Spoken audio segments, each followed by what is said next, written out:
কখনো কি মাছের ডিম দিয়ে এভাবে তরকারি রান্না করে খেয়েছেন?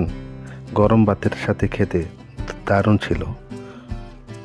মাছের ডিম দিয়ে খুবই নতুন একটি ইউনিক রেসিপি নিয়ে আসলাম, খেতে দুর্দান্ত।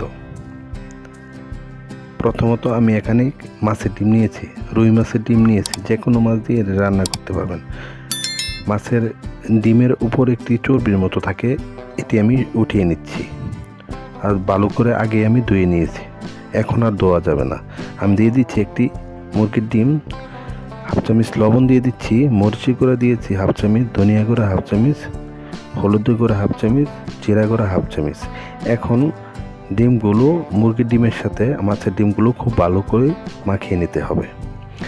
এবং ডিমের সাথে যে আরেকটা পর্দার মতো থাকে ওইটিও আমি ফেলে দিচ্ছি।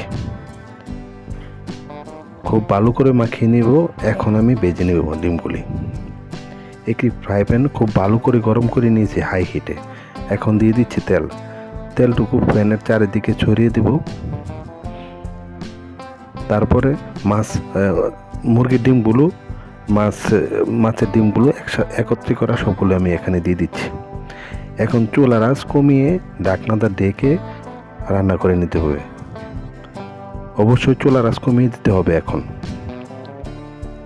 প্রায় বেশ কিছুক্ষণ রান্না করে ডিমগুলো ভালোভাবে রান্না হয়ে গেছে। এখন একটি চামচ দিয়ে এভাবে ডিমগুলো আমি কেটে নিচ্ছি। যে কোনো আকারে আপনি কেটে নিতে পারেন।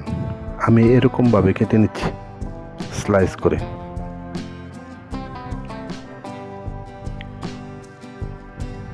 খুবই দারুণ একটি রেসিপি।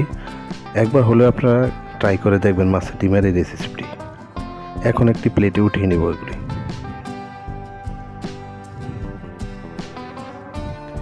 এখন আর কি প্যানে আমি দিয়ে দিচ্ছি কিছুটা তেল, রান্নার তেল।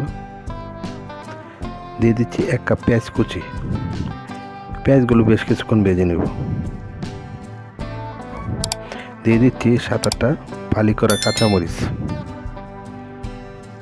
যখনই পেঁয়াজগুলো একটু লাল লাল হয়ে আসবে তখন আমি দিয়ে দিই আদা বাটা হাফ চামচ, রসুন বাটা হাফ চামচ, পেঁয়াজ বাটা 1 চামচ। বাটা মশলাগুলো কিছুক্ষণ তেলের সাথে ভেজে নিতে হবে যেন কাঁচা গন্ধটা চলে যায়।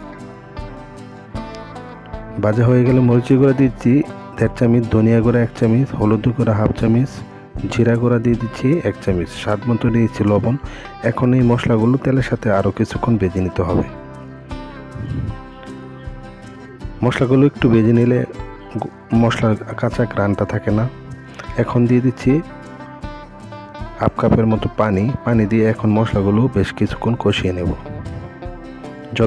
যতক্ষণ না পর্যন্ত তেল বেশি ওঠে।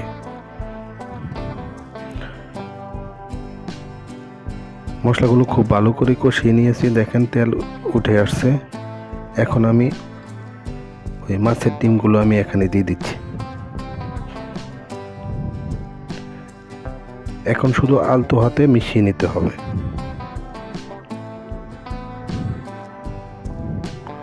প্রায় 2-3 মিনিট এরকম মশলার সাথে একটু ভেজে নিব।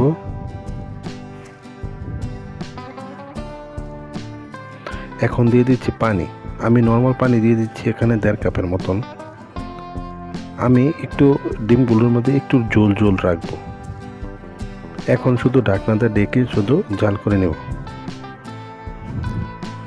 প্রায় 7-8 মিনিট রান্না করে নেওয়ার পর আবারও আমি উল্টা পুল্টা করে দেবো চামচ দিয়ে।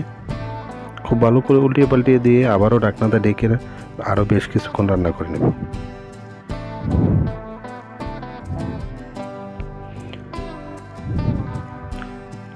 এখন দিয়ে দিচ্ছি কিছুটা ধনেপাতা কুচি। এখন চুলায় আরও 2-3 মিনিট রেখে আমি উঠিয়ে নেব। দেখেন খুবই লোভনীয় একটি খাবার। এইটি গরম ভাতের সাথে খেতে দারুণ ছিল। মাছের ডিম কোনো এক্সট্রা কোনো গন্ধ থাকে না। এভাবে একবার হলে আপনারা রান্না করে খেয়ে দেখবেন। আর ভিডিওটি কেমন লাগলো প্লিজ কমেন্ট করে জানাবেন। আর আমার ইউটিউব চ্যানেলটি সাবস্ক্রাইব করবেন, ফেসবুক পেজটি ফলো দেবেন। সবাই ভালো থাকবেন, সুস্থ থাকবেন। আসসালামু আলাইকুম, আল্লাহ হাফেজ।